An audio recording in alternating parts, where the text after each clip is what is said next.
தேவனுடைய பெரிதான கிருபையால் கடந்த 8 ஆண்டுகளாக ஊழியத்தில் தேவனால் வல்லமையாக பயன்படுத்தப்பட்டு வரும் சகோதரர் இமானுவேல் ராபர்ட் அவர்கள் மிராக்கிள் ரிவைவல் சென்டர், அதாவது அற்புத எழுப்புதல் மையம் ஊழியத்தின் மூலம் தேவ மக்களை தேவ வார்த்தையில் கட்டி எழுப்பி சீஷர்களாக உருவாக்கி தலைமைத்துவ பயிற்சிகள், ஆவிக்குரிய வளர்ச்சி, மேலும் ஆலோசனை ஊழியத்தின் மூலம் பலரின் வாழ்க்கைக்கு நம்பிக்கையையும் வழி நடத்துதலையும் கொண்டு வருகிறார். இப்போது தேவனின் மகிமையை அறிவிக்கும் மகிமையின் நேரம் நிகழ்ச்சியின் மூலம் உங்கள் இல்லங்களுக்கு வருகிறார். தேவனின் வார்த்தையாலும் ஆராதனையாலும் ஆசீர்வதிக்கப்பட தவறாமல் இணைந்திருங்கள். Praise the Lord. மீட்பெரும் இரட்சகருமாகிய இயேசு கிறிஸ்துவின் நாமத்தில் உங்களுக்கு வாழ்த்துக்கள். சந்தோஷத்தோடும் உற்சாகத்தோடும் சமாதானத்தோடும் இருப்பீங்கன்னு நான் விசுவாசிக்கிறேன். தேவன் உங்களை ஆசீர்வதிப்பாராக. தேவனுக்குள் பிரியமானவர்களே, ஒரு நாட்டில் ஒரு டாக்டர் இருக்கிறார். ரொம்ப பிரசித்தி பெற்ற ஒரு டாக்டர். எல்லாருக்கும் அந்த டாக்டரை பற்றி நல்லாவே தெரியும். அவர் மருந்து கொடுத்தாருன்னா சீக்கிரமாக குணமாயிடும். ஆனால் அந்த டாக்டருக்கு கற்றுக் கொடுத்த ஒரு ஆசிரியரை பற்றி அங்கே இருக்கிற ஒரு மக்களுக்குமே தெரியாது. அதே போல் ஒரு கம்பெனியுடைய முதலாளி ரொம்ப கஷ்டப்பட்டு வாழ்க்கையில் கஷ்டப்பட்டு முன்னுக்கு வந்திருக்கிறாரு. எல்லாருக்கும் தெரிஞ்ச ஒரு முகம்தான். ஆனால் அவருக்கு முதல் வாய்ப்பை கொடுத்த ஒரு மனிதர் இருந்தார். அந்த மனிதரை பற்றி யாருக்குமே தெரியவில்லை. இதே போல தான் கிறிஸ்தவ சமுதாயத்தில் பில்லி கிரஹாம் அப்படின்ற ஒரு ஊழியர் இருக்கிறார். அமெரிக்கா தேசத்தில் அவர் இருந்தார். இப்பொழுது அவர் கர்த்தருக்குள் நித்திரை அடைந்து விட்டார். அவரை கொண்டு ஆண்டவர் பெரிய காரியத்தை செஞ்சுருக்கிறார். அவருடைய கூட்டத்துக்கெல்லாம் பார்த்தீங்கன்னா லட்சக்கணக்கான பேர் வருவாங்க. அவருடைய கூட்டம்லாம் எங்கே நடக்கும்னா ஒரு ஃபுட்பால் ஸ்டேடியமில் நடக்கும், இல்லை ஒரு கிரிக்கெட் கிரவுண்டில் நடக்கும். அப்போது ஆண்டவருடைய வார்த்தையை அவர் பேசும்பொழுது ஆயிரக்கணக்கான லட்சக்கணக்கான மக்கள் ரட்சிக்கப்படுவார்கள். ஆனால் இந்த பில்லி கிரஹாம் எப்படி ரட்சிக்கப்பட்டார்? இந்த பில்லி கிரஹாமுடைய ரட்சிப்புக்கு ஒரு உறுதுணையாக இருந்த மனிதர் யார் அப்படின்னு கேட்டிங்கன்னா நம்ம யாருக்குமே தெரியாது. ஒருவேளை பில்லி கிரஹாமுக்கு தெரிஞ்சிருக்கலாம், ஆனால் நம்ம யாருக்குமே பில்லி கிரஹாமை ரட்சிப்புக்குள்ளே நடத்தின அந்த நபரை பற்றி தெரியாது. அதே போல தான் வேதாகமத்தில் நமக்கு எல்லாருக்குமே தெரிஞ்ச ஒரு மனிதன் பவுலுடைய ஆகமங்களை நம்ம அநேக முறை வாசிச்சிருப்போம். புதிய ஏற்பாட்டில் அநேக ஆகமங்களை அப்போஸ்தலனாகிய பவுல் தான் எழுதியிருக்கிறாரு. அவருடைய ஊழியத்தை குறித்து நம்ம பார்க்கும் பொழுது தேவன் அவரை அதிசயமாய் வழி நடத்தி கொண்டு வந்திருக்கிறார். அவருடைய விசுவாசத்தை எடுத்துக்காட்டாக நம்முடைய வாழ்க்கையில் நம்ம அபியாசப்படுத்தி இருப்போம், பயன்படுத்தி இருப்போம். ஆனால் அந்த பவுலை தேவன் என்ன பண்ணுறாரு? சந்திக்கிறது மாத்திரம் இல்லை, அவனுடைய வாழ்க்கையில் முதன் முறையாக ஒரு கிரியையை செய்ய ஆசைப்படுறாரு. அந்த கிரியையை செய்யும்படி பயன்படுத்துகிற ஒரு நபர் யார் தெரியுமா? அனனியா. அப்போஸ்தலர் புஸ்தகத்தில் 9வது அதிகாரத்தில் 10வது வசனம் சொல்லுது, தமஸ்குவிலே அனனியா என்னும் பேருள்ள ஒரு சீஷன் இருந்தான். அவனுக்கு கர்த்தர் தரிசனமாகி அனனியாவே என்றார். அவன், ஆண்டவரே இதோ அடியேன் என்றான். பிரியமான தேவ பிள்ளைகளே, தேவனுடைய ராஜ்யத்தை கட்டுவதற்கு தேவன் பிரபலமான ஊழியர்களை தேடுறது கிடையாது. சில நேரத்தில் உண்மையுள்ள சீஷனை தேவன் தேடுகிறவராக இருக்கிறார். அப்படி கண்டு கொள்ளப்பட்ட சீஷன் தான் இந்த அனனியா. உண்மையுள்ள ஒரு சீஷன். வசனம் சொல்லுது, தமஸ்குவிலே அனனியா எனப்பட்ட ஒரு சீஷன் இருந்தானா. அனனியா பார்த்தீங்கன்னா ஒரு பெரிய அப்போஸ்தலன் கிடையாது, பெரிய ஒரு தீர்க்கதரிசி கிடையாது. அனனியா ஒரு சுவிசேஷகன் கிடையாது. அனனியா ஒரு பெரிய சபைக்கு போதகர் கிடையாது. அனனியா யார் தெரியுமா? ஒரு சாதாரண சீஷன். இந்த சீஷன் இடத்துல தான் ஆண்டவர் தரிசனமாகி அனனியாவே அப்படின்னு கூப்பிடும் பொழுது இதோ அடியேன் அப்படின்னு சொல்றார். என்ன சொல்றாரு? இதோ அடியேன். இதுல இருந்து நம்ம என்ன கற்றுக்கொள்ளலாம் அப்படின்னு பார்த்தீங்கன்னா, அனனியா தேவனோடு ஒரு நெருங்கின ஒரு உறவுல இருந்திருக்கிறத நம்ம பார்க்க முடியும். தேவனுடைய சத்தத்தை கேட்கிறவராய் அவர் இருந்திருக்கிறார். ஒரு குழந்தையை எடுத்துக்கோங்க. அந்த குழந்தை அந்த அம்மாவுடைய சத்தத்தை கரெக்டாக கண்டுபிடிக்கும்.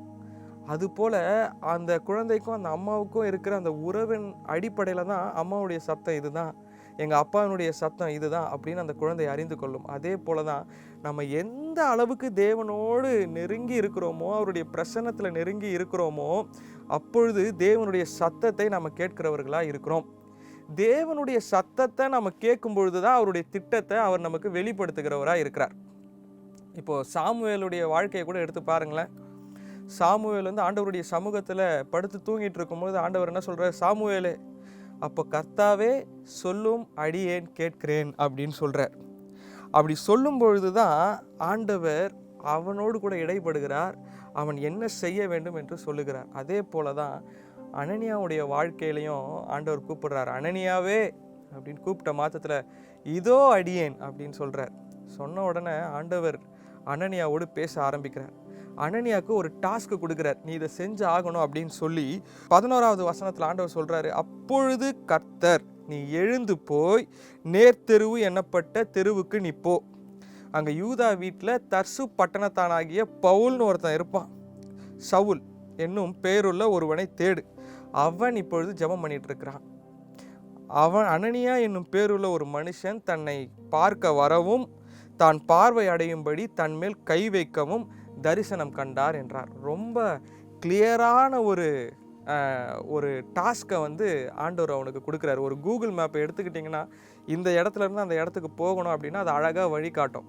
ரைட் எடு, லெஃப்ட் எடு, ஸ்ட்ரைட்டாக போ அப்படின்னு சொல்லலாம். அதே போல் ஆண்டவர் அழகாக இந்த அனனியாவுக்கு அட்ரஸை சொல்கிறார். எப்பா, நேர்த்தெரு எனப்பட்ட தெருவுக்கு போ. அந்த இடத்துல யூதா வீட்டில் தர்சு பட்டணத்தானாகிய சவுல் இருப்பான், அவனை போய் நீ தேடு அப்படின்னு சொல்கிறார். ஆண்டவர் சும்மா சொல்லலை, இப்படி போ இங்கே போ அப்படின்னு சொல்லலை. டீட்டெயிலாக அவனுக்கு வந்து என்ன பண்ணுறாரு, எக்ஸ்பிளைன் பண்ணுறாரு. ஆண்டவர் வந்து உங்களை கூப்பிடுறாரு, உங்களை அழைக்கிறார் அப்படின்னா அந்த அழைப்புக்கு முன்பதாகவே ஆண்டவர் நீங்கள் போக வேண்டிய இடத்துல காரியங்களை செய்து வைத்திருப்பார். அவர் ஆல்ரெடி ப்ரிப்பேர் பண்ணி வச்சுருப்பார். நம்ம போய் ஆண்டவர் சொல்கிறத செய்யணும்.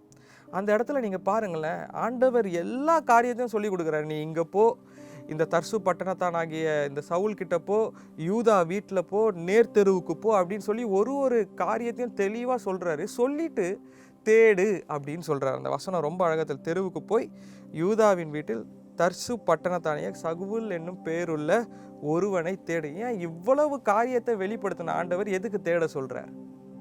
கொஞ்சம் யோசிச்சு பாருங்க.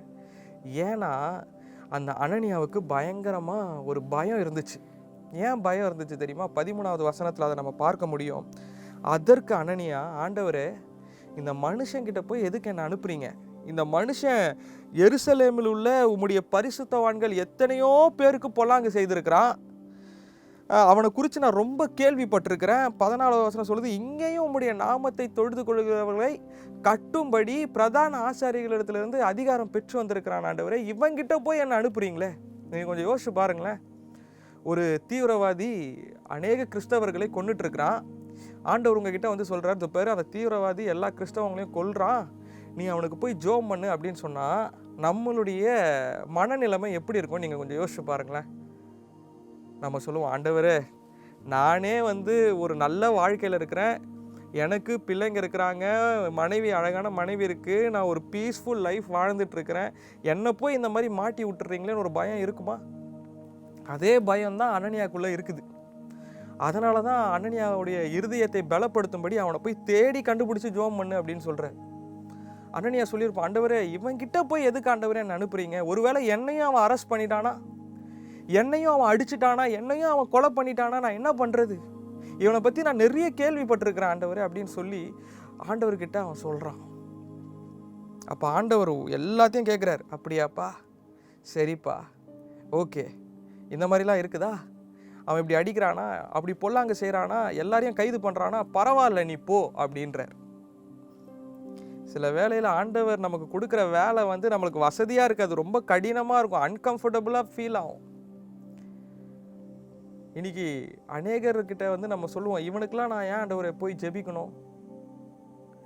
ஆண்டவரை இவங்கிட்டலாம் என்னை அனுப்பாதீங்க.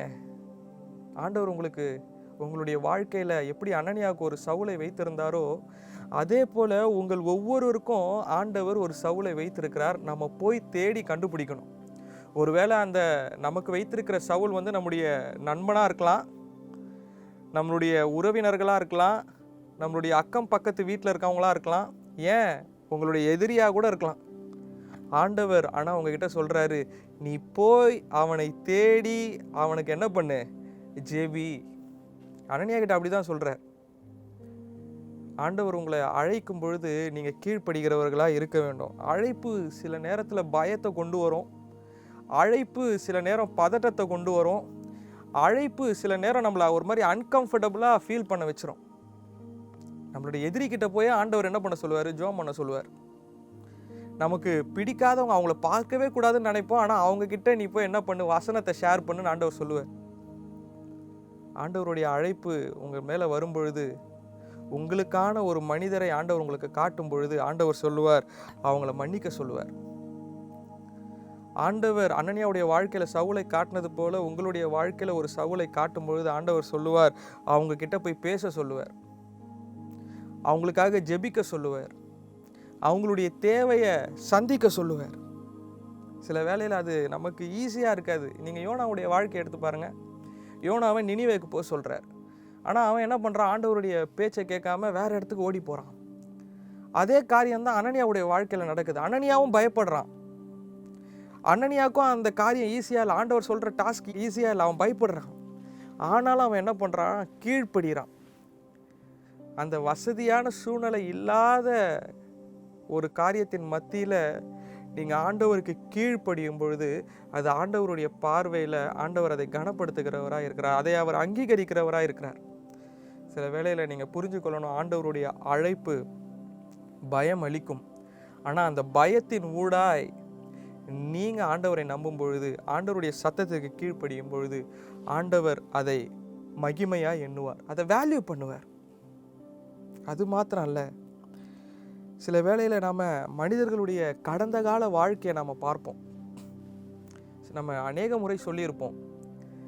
என்ன சொல்லியிருப்போம் தெரியுமா, இவனுக்கெல்லாம் எதுக்கு ரட்சிப்பு, இவனுக்கு சுவிசேஷத்தை சொல்கிறதுக்கு பதிலாக நான் செவுத்துக்கு சுவிசேஷத்தை சொல்லிட்டு போயிடுவேன், இவனெல்லாம் ஆண்டவர் ரட்சிக்கவே மாட்டார், இவனுடைய வாழ்க்கையை பார்த்து ஆண்டவர் கண்டிப்பாக இவனை நரகத்துக்கு தான் அனுப்புவார். நம்ம சொல்லியிருப்போமா? அநேகரை பார்த்து சொல்லியிருப்போம். உனக்கெல்லாம் மோட்சமே கிடைக்காதுன்னு சொல்லியிருப்போம். அவனுடைய கடந்த காலத்தை வாழ்க்கையை பார்த்துட்டு, அவனுடைய நிலைமையை பார்த்துட்டு நாமளே ஜட்ஜ் பண்ணிவிடுவோம். அப்படி தான் அனனியா இங்கே ஜட்ஜ் பண்ணுறார். ஜட்ஜ் பண்ணதுக்கப்புறம் ஆண்டவர் சொல்கிறாரு 15வது வசனத்தில், அதே அப்போஸ்தலர் 9வது அதிகாரத்தில், அதற்கு கர்த்தர், நீ போ. அவன் பயந்து முடிச்சிட்டான். ஆண்டவரே இப்படிலாம் இருந்தான், பர்சிக்யூட்டராக இருந்தான், எல்லாரையும் துன்புறுத்துக்கிறவனாக இருந்தான், இங்கே போய் அனுப்புகிறீரே அப்படின்னு சொல்லிட்டு பயந்துட்டு இருந்தவங்கிட்ட ஆண்டவர் இப்போ சொல்கிறாரு, நீ போ. ஏன் தெரியுமா அவர் போ சொல்கிறாரு, அவன் புறஜாதிகளுக்கும் ராஜாக்களுக்கும் இஸ்ரவேல் புத்திரருக்கு என்னுடைய நாமத்தை அறிவிக்கும்படி நான் தெரிந்து கொண்ட பாத்திரம். அனனியா பவுலை எப்படி நினைக்கிறார்னா, துன்பப்படுத்துகிறவராக நினைக்கிறார். ஆனால் ஆண்டவர் பவுலை எப்படி பார்க்கிறார்னா, ஒரு மிஷினரியாக பார்க்கிறார். அனனியா பவுலை எப்படி பார்க்கிறார்னா, கிறிஸ்தவர்களுடைய எதிரி அப்படின்னு பார்க்கிறார். ஆனால் ஆண்டவர் பவுலை எப்படி பார்க்கிறார்னா, சபையை ஸ்தாபிக்கிற ஒரு அப்போஸ்தலனாக பார்க்கிறார். அனனியா பவுலை எப்படி பார்க்கிறார் அப்படின்னு பார்த்தீங்கன்னா, ஒரு பயங்கரமான ஒரு மனிதனாக பார்க்கிறார், டேஞ்சரஸ் மேனாக பார்க்கிறார் அனனியா. ஆனால் ஆண்டவராகிய இயேசு கிறிஸ்து பவுலை எப்படி பார்க்கிறார் அப்படின்னா, புறஜாதிகளுக்கு சுவிசேஷத்தை அறிவிக்கிறவனாய் பார்க்கிறார். நாமளும் அநேக முறை மக்களை ஜட்ஜ் பண்ணிடுவோம். அவங்களுடைய அட்டையரை பார்த்து ஜட்ஜ் பண்ணிடுவோம், அவங்களுடைய ட்ரெஸ் ஆஃப் எப்படி சொல்கிறது ஸ்டைலை பார்த்து நம்ம ஜட்ஜ் பண்ணிடுவோம், அவங்களுடைய பேச்சை பார்த்து ஜட்ஜ் பண்ணிடுவோம், அவங்களுடைய குடும்பத்தினுடைய பேக்ரவுண்டை பார்த்து ஜட்ஜ் பண்ணிடுவோம், அவங்களுடைய கடந்த கால வாழ்க்கையை பார்த்து நம்ம ஜட்ஜ் பண்ணிடுவோம். யோசேப்பினுடைய வாழ்க்கையிலே அப்படி தானே. அவங்களுடைய சகோதரர்கள் என்ன சொல்கிறாங்க, நீ கனவு கண்டுக்கிட்டே இருப்படா, நீ ஒரு கனவுக்காரன்டா அப்படின்னு சொல்கிறாங்க. எகிப்தில் யோசேப்பு அடிமையாக கொண்டு போகப்படும் போது யோசேப்பு என்ன சொல்கிறாங்க, அடிமை என்று அவனுக்கு ஒரு அடையாளம் இருந்துச்சு. சிறைச்சாலையில் யோசேப்பு போடுறாங்க. அப்போ அங்கே இருக்கிறவங்களாம் என்ன சொல்கிறாங்க, நீ ஒரு கைதி அப்படின்னு சொல்கிறாங்க. ஆனால் ஆண்டவர் என்ன தெரியுமா சொல்கிறார் யோசேப்பை பார்த்து, நீ மக்களை காப்பாற்றக்கூடிய ஒரு தலைவன். அவனை பிரைம் மினிஸ்டராக ஆண்டவர் மாத்துறார். கடந்த காலத்தை வச்சு யாரையும் ஜட்ஜ் பண்ணாதீங்க. நம்ம மனுஷனுடைய முகத்தை பார்க்கிறோம், ஆனால் தேவன் அவனுடைய இருதயத்தை பார்க்கிறாரு, அவன் மேலே ஒரு திட்டத்தை வைத்திருக்கிறார். நம்ம இனிமேல் ஆண்டவர்கிட்ட கேட்கணும், ஆண்டவரே என்னுடைய கண்களிலிருந்து நான் மக்களை பார்க்காதபடிக்கு உம்முடைய கண்களிலிருந்து நான் அவர்களை பார்க்க வேண்டும். இன்னைக்கு ஆண்டவர்கிட்ட நம்ம கேட்க போகிறோம், ஆண்டவரே எனக்காக வைத்திருக்கிற சவுலை காண்பீங்க, அந்த சவுலின் மேலே நீங்கள் என்ன திட்டத்தை வச்சுருக்கிறீங்களோ அந்த திட்டத்தையும் என்னுடைய கண்களுக்கு காண்பீங்கன்னு கேளுங்க. அப்போ தான் நம்ம ஆண்டவர் அவன் மேலே என்ன திட்டத்தை வைத்திருக்கிறார், என்ன நோக்கத்தை வைத்திருக்கிறார், அவன் மூலமாய் ராஜ்யம் எப்படி கட்டப்பட போகிறது என்பதை எல்லாவற்றையும் ஆண்டவர் நமக்கு வெளிப்படுத்துகிறார். அனனியாக்குள்ள பயம் இருந்துச்சு தான், பயம் இல்லைன்னா நான் சொல்லலை. ஆனால் ஆண்டவர் எவ்வளவு அழகாக எக்ஸ்பிளைன் பண்ணுறாங்க பாரு. எப்பா இங்கே பாரு, நீ சொல்கிறது எல்லாமே கரெக்டு தான், அவன் கொஞ்சம் டேஞ்சரான ஆள் தான், கொஞ்சம் எல்லாரையும் அடிக்கிறவன் தான், உதைக்கிறவன் தான், எனக்கு புரியுது, உன்னுடைய பயம் எனக்கு புரியுது. பட் நான் சொல்கிறத கேளு, நான் அவனை எதுக்காக யூஸ் பண்ண போகிறேன்னா, ராஜாக்களுக்கு சுவிசேஷம் சொல்லும்படியாக, புறஜாதிகளுக்கு சுவிசேஷம் சொல்லும்படியாக, இஸ்ரவேலுக்கு சுவிசேஷம் சொல்லும்படியாக நான் தெரிந்து கொண்ட பாத்திரனால நீ தைரியமாக போய் என்ன பண்ணு, ஜெபம் பண்ணு அப்படின்னு சொல்கிறார். இதில் அடுத்த வசனம் 16வது வசனமும் என்ன சொல்லுது தெரியுமா? அவன் என்னுடைய நாமத்தின் நிமித்தம் எவ்வளவாய் பாடுபட வேண்டும் என்பதையும் நான் அவனுக்கு காண்பிப்பேன். பவுலுடைய ஊழியம் ஈஸியான ஊழியம் கிடையாது. எங்கள் ஆண்டவர் அழகாக சொல்லிட்டார். இன்றைக்கி அநேகர் கிருபையை உங்ககிட்ட கிருபை இருந்தால் நீங்கள் வசதியாக வாழலாம், ஜாலியாக வாழலாம், எந்த ஒரு பிரச்சனையும் இல்லை அப்படின்னு சொல்லுவாங்க. ஆனால் வசனம் ரொம்ப தெளிவாக சொல்லுதுங்க, என்னுடைய நாமத்தின் நிமித்தம் அவன் எவ்வளவாய் பாடுபட வேண்டும் என்பதை நான் அவனுக்கு காண்பிப்பேன். God did not promise Paul a easy ministry.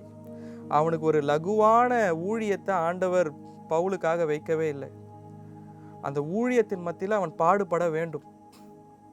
ஆனால் அந்த ஊழியத்தின் மத்தியில் பவுல் பாடுபடும் பொழுது தேவன் அவருடைய வல்லமையை அவனுடைய வாழ்க்கையில் கொடுப்பார், அவனுக்கு பலத்தை கொடுப்பார். நாம் கீழ்ப்படிந்து ஊழியம் செய்கிறவர்களாக இருக்க வேண்டும். பவுல் அதை ரொம்ப அழகாக செஞ்சார். இப்போ திரும்ப நம்ம அனனியாவுடைய வாழ்க்கைக்குள்ளே வருவோம். இப்போ அனனியா என்ன பண்ணுறாரு, இந்த எல்லா காரியத்தையும் கேட்குறார். ஓ அப்படியே ஆண்டவரே, நீங்கள் அவன் மேலே திட்டத்தை வச்சுருக்கிறீங்களா? அவன் ராஜாக்களுக்கெல்லாம் போய் சுவிசேஷம் சொல்லுவானா? உம்முடைய நாமத்தை பிரசங்கிக்க போகிறானா?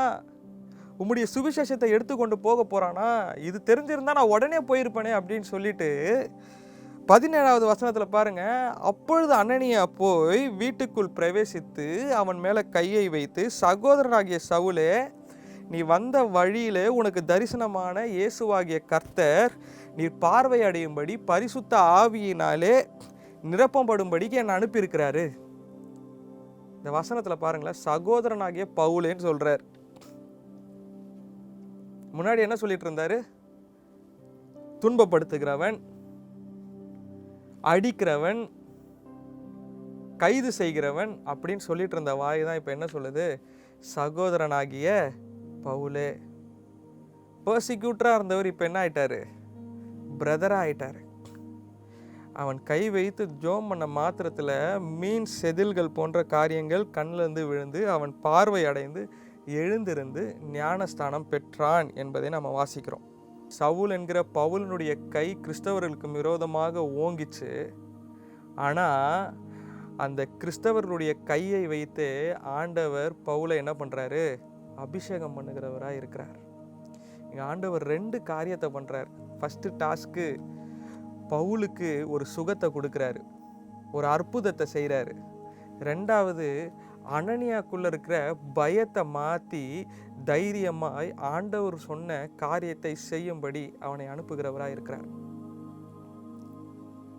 இங்கே நம்ம பார்க்கிற ஒரு காரியம் என்ன தெரியுமா? சாதாரண மனிதனை கொண்டு தேவன் அசாதாரணமான காரியங்களை செய்கிறவராக இருக்கிறார். நீங்கள் கேட்கலாம், தேவன் ஆற்றல் மிக்க தேவன்னு சொல்கிறோம், வல்லமை மிக்க தேவன்னு சொல்கிறோம், ஆனால் எதுக்கு பவுலை அவர் குணப்படுத்தலை? எதுக்கு பவுலுக்கு கண் பார்வை அவரே கொடுக்கல? அவர் நினச்சிருந்தா கொடுத்துருக்கலாமே.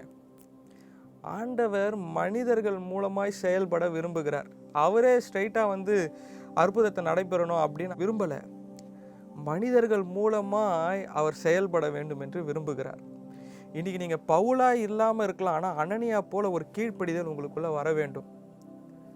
இன்றைக்கி ஆண்டவர் உங்ககிட்ட சொல்கிறாரு, நீங்கள் பவுலாக இருக்கணும்னு அவசியம் இல்லைப்பா, உனக்காக நான் ஒரு சவுலை வச்சுருக்கிறேன், உன் மூலமாய் அவனை நான் என்ன பண்ணணும்? மாற்ற போகிறேன். அவன் அநேகருக்கு பயன்படக்கூடிய பாத்திரமாய் மாறப்போகிறான். இன்னைக்கு நீங்கள் சொல்லலாம், எனக்கு பேச தெரியாது, ப்ரீச் பண்ண தெரியாது, வசனம் தெரியாது, என்னை கொண்டு எப்படி ஆண்டவர் பயன்படுத்துவார் அப்படின்லாம் நீங்கள் யோசிக்கலாம். அதை பற்றிலாம் ஒன்றுமே யோசிக்காதீங்க. ஆண்டவர் எதிர்பார்க்கிறது 2 காரியம்தான். ஆண்டவருடைய சத்தத்தை கேட்க வேண்டும், அவர் சொல்லுகிறதற்கு கீழ்ப்படிய வேண்டும். அது 2 தான் ஆண்டவர் எதிர்பார்க்கிறார். நீங்கள் பவுலாக இருக்கணும்னு அவசியமே இல்லை. அனனியாவாக இருந்தாலே போதும். ஆண்டவர் சொல்கிறார், நான் உன்னுடைய கீழ்ப்படிதலை அங்கீகரிப்பேன், நான் நீ போய் ஜெபம் பண்ணுவதற்கு பலனை கொடுப்பேன், நான் நீ என்ன பேச வேணுமோ அதை உன்னுடைய வாய்களில் போடுவேன். இன்றைக்கி எல்லாருமே நினச்சிட்டு இருக்கிறாங்க வெறும் போதகர் மட்டும்தான் ஊழியம் பண்ணணும், இவாஞ்சலிஸ்ட் மட்டும்தான் ஊழியம் பண்ணணும், அப்போஸ்தலர்கள் மட்டும்தான் ஊழியம் பண்ணணும். அது சொல்லலை. மத்தேயு 28 கடைசி 2 வசனம் வாசித்து பாருங்கள். நீங்கள் போய் என்ன பண்ணணும்? சகல ஜாதிகளையும் go and make disciples, சகல ஜாதிகளையும் சீஷராக்கி பிதா குமாரன் பரிசுத்த ஆவியினாலே ஞானஸ்தானம் கொடுங்க, நான் உங்களுக்கு கற்றுக் கொடுத்த எல்லாத்தையும் உங்களுக்கு கற்றுக் கொடுங்க. இதுதான் கிரேட் கமாண்ட்மெண்ட், இதுதான் பெரிய கட்டளை. இது உங்களுக்கும் ஆண்டவர் வச்சிருக்கிறார், எனக்கும் ஆண்டவர் வச்சிருக்கிறார். நம்ம செய்ய வேண்டிய காரியம் என்ன தெரியுமா? எனக்காக வைத்திருக்கிற ஆத்துமாவை என்னுடைய கண்களில் காட்டுங்க. நான் என்னுடைய சுய கண்களில் நான் அவனை ஜட்ஜ் பண்ணக்கூடாது. ஆண்டவரே, உம்முடைய கண்களில் அவன் மேலே என்ன திட்டத்தை வச்சிருக்கிறோம் அந்த திட்டத்தை நான் பார்க்க வேண்டும், அதை என்னுடைய கண்கள் காணட்டும்னு சொல்லுங்க. நீங்கள் ஆண்டவர்கிட்ட நாம் கேட்க போகிறோம். பெரிய மேடையில் நிற்கணும்னு அவசியம் கிடையாது.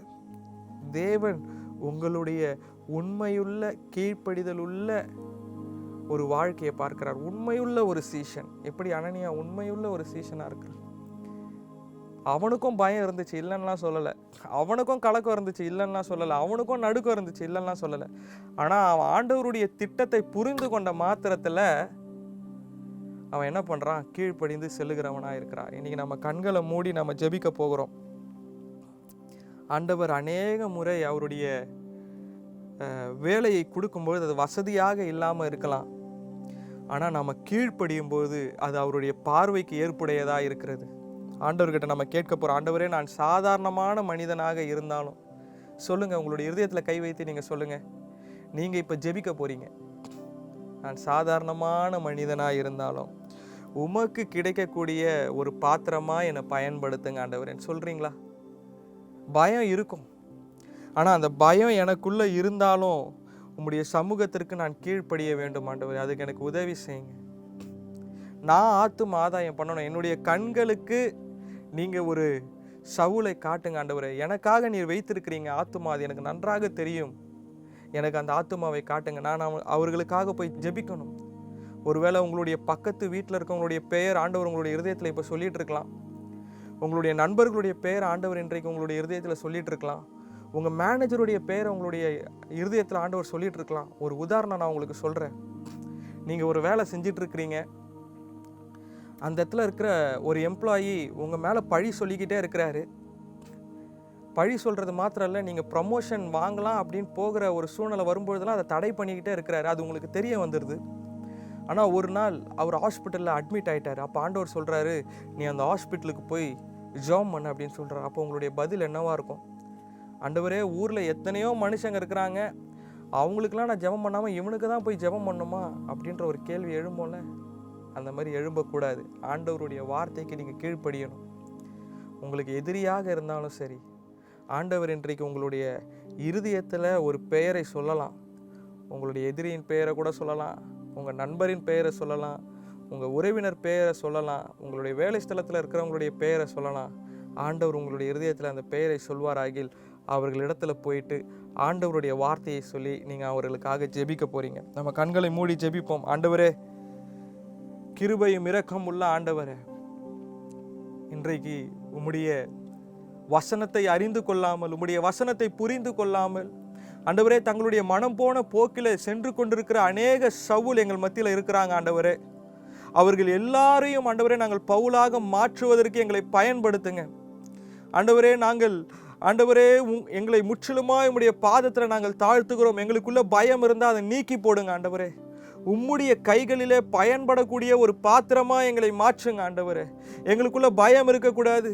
நாங்கள் மற்றவர்களுடைய வெளிப்புற தோற்றத்தை வைத்து ஆண்டவரே அவர்களை நாங்கள் ஜட்ஜ் பண்ணாதபடி ஆண்டவரே நீர் அவர்கள் மேலே வைத்திருக்கிற திட்டத்தை நாங்கள் பார்க்க, ஆண்டவரே நீர் அவர்கள் மேலே வைத்திருக்கிற நோக்கத்தை நாங்கள் பார்க்க, ராஜ்யத்திற்கு அவர்கள் பயனுள்ளவர்களாய் ஆண்டவரே அவர்கள் செய்கிற காரியங்களை எங்களுடைய கண்கள் பார்க்கவும், அவர்களை நாங்கள் தேடி செல்லவும், அவர்களுக்காக ஜெபம் பண்ணவும், அவர்களுக்காக நாங்கள் வேண்டுதல் செய்யவும் எங்களுக்கு கிருபை கொடுங்க ஆண்டவரே. இன்றைக்கு எத்தனையோ இளைஞர்கள் தேவனை அறியாமல் தங்கள் மனம் போன போக்கில் வாழ்ந்து கொண்டிருக்கிறார்கள். வசனம் சொல்லுகிறது, வாலிப நாளில் உம்முடைய சிருஷ்டிகரை நினை. இன்றைக்கு சிருஷ்டிகரை நினையாமல் ஆண்டவரே சிருஷ்டியை தேடி போய் கொண்டிருக்கிற ஒவ்வொரு ஆத்துமாவையும் எங்களுடைய கண்களுக்கு காட்டுங்க. ஜெபிங்க ஆண்டவரிடத்துல. சொல்லுங்க ஆண்டவரிடத்துல, ஆண்டவரே, எத்தனையோ வாலிப பிள்ளைகள் சிருஷ்டியை தேடி போய் கொண்டிருக்கிறார்கள். அவர்கள் எங்களுடைய கண்களில் காட்டுங்க ஆண்டவரே. இந்திய மக்கள் ஆண்டவரே இரட்சகரை அறியட்டும். இந்தியாவில் எழுப்புதல் எழும்பட்டும் ஆண்டவரே. கிறிஸ்துவை ஒடுக்கி கொண்டிருக்கிற, துன்புறுத்தி கொண்டிருக்கிற அநேக சவுல்கள் எங்கள் மத்தியில் இருக்கிறார்கள். அவர்கள் எங்களுடைய கண்களுக்கு காட்டுங்க. அவர்கள் மேலே ஆண்டவரே நாங்கள் அன்பு செலுத்த, உம்முடைய அன்பை செலுத்தி ஆண்டவரே அவர்களை நாங்கள் சகோதரர்களாக ஏற்றுக்கொண்டு அவர்கள் மேலே நாங்கள் கை வைத்து ஜெபிக்க ஒரு சூழ்நிலையை உண்டாக்கி கொடுங்க ஆண்டவரே. எங்களுடைய வேலை ஸ்தலத்தில் அந்த சூழ்நிலையை உண்டாக்கி கொடுங்க. எங்களுடைய உற்சார உறவினிடத்தில் அந்த சூழ்நிலையை உண்டாக்கி கொடுங்க. எங்களுடைய இனதன பந்துக்கள் கிட்ட அந்த சூழ்நிலையை உண்டாக்கி கொடுங்க. எங்களுடைய அக்கம் பக்கத்தினர் வீடுகளில் அந்த சூழ்நிலையை உண்டாக்கி கொடுங்க ஆண்டவரே. நாங்கள் பயன்படுக வேண்டும் ஆண்டவரே. எங்களுக்கு எந்த ஒரு எதிர்பார்ப்பும் இல்லை. சொல்லுவோமா ஆண்டவர் இடத்துல, எங்களுக்கு எந்த ஒரு எதிர்பார்ப்பும் இல்லை ஆண்டவரே. We just want to do your will, O Lord Jesus. ஆண்டவரே, உம்முடைய சித்தத்தை மாத்திரம் நாங்கள் செய்ய எங்களுக்கு கிருபை செய்யுங்க ஆண்டவரே. உம்முடைய சத்தத்தை எப்படி அனனியா கேட்டுக்கொண்டிருந்தாரோ அதே போல உம்முடைய சத்தத்தை நாங்கள் கேட்க வேண்டும். அந்த சத்தத்திற்கு நாங்கள் கீழ்ப்படிய வேண்டும்.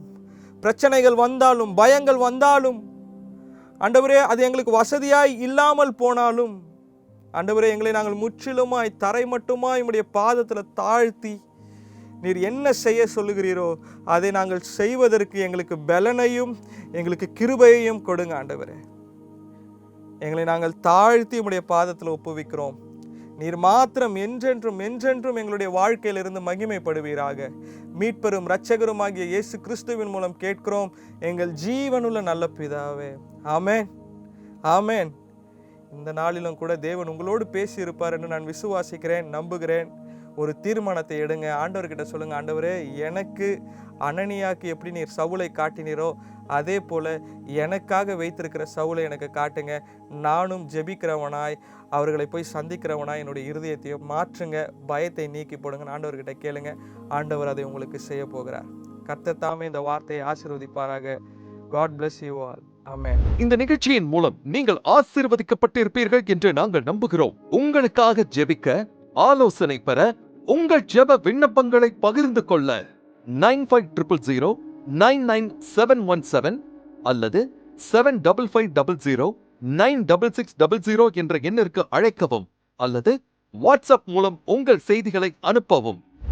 மிராக்கிள் ரிவைவல் சென்டர், அதாவது அற்புத எழுப்புதல் மையம் சார்பாக ஒவ்வொரு ஞாயிற்றுக்கிழமையும் மாலை 5 மணி முதல் 6 மணி வரை ஆவியால் நிரம்பிய ஆராதனை கூட்டம் நடைபெற்று வருகிறது. இடம் number 1, Bhajanai Koil street, Ganapathipuram, east Tambaram, Chennai 600059. MCC கல்லூரி அருகில், கார்லி ஹையர் செகண்டரி ஸ்கூல் எதிரில். தாம்பரம் மற்றும் சுற்று வட்டார பகுதியில் வசித்து ஒரு ஆவிக்குரிய ஃபெல்லோஷிப்பை தேடிக்கொண்டிருக்கிறீர்களா? அப்படியானால் உங்களுக்கான சரியான இடம் இதுவாக இருக்கும். வாருங்கள், கர்த்தரை ஒன்றாக ஆராதிப்போம். உங்களை சந்திக்க ஆவலுடன் காத்திருக்கிறது. மேலும் மறக்காமல் காணுங்கள், மகிமையின் நேரம் ஒவ்வொரு புதன்கிழமையும் காலை 6:30 மணி முதல் 7 மணி வரை மற்றும் ஞாயிற்றுக்கிழமை இரவு 8 மணி முதல் 8:30 மணி வரை. தேவனின் மகிமை உங்கள் இல்லங்களில் நிரம்பட்டும். தேவனின்